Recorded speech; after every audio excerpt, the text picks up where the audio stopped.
अभी हम आपके बीच भाषा विकास factors influencing in language development पे चर्चा कर रहे थे। भाषा विकास को प्रभावित करने वाले कारक के बारे में हमने बताया।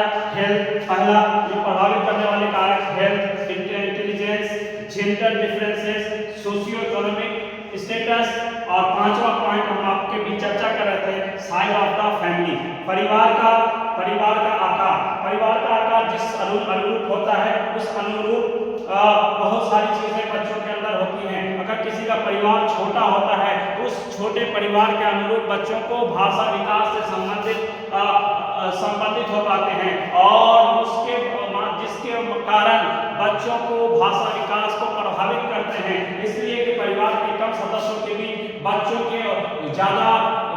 को कम वार्तालाप करने का अवसर मिलता है और उसको सर्वोत्तम भाषा विकास करने में सक्षम नहीं हो पाता है। परिवार में अनेक बालकों में अलग अलग प्रकार की प्रतिद्वंद्विता देखने को मिलती है।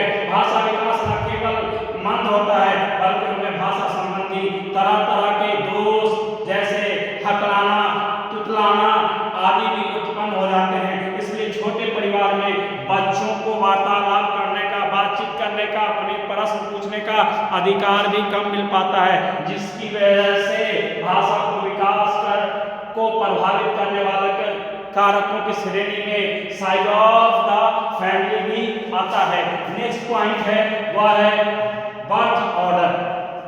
छठा पॉइंट है इसको हम बर्थ ऑर्डर के नाम से जानते हैं। बर्थ ऑर्डर के नाम से जानते हैं जन्म कर्म।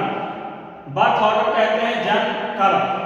जन्म कर्म होता है बालकों के भाषा विकास पर बालकों के जन्म कर्म बर्थ ऑर्डर का भी प्रभाव पड़ता है।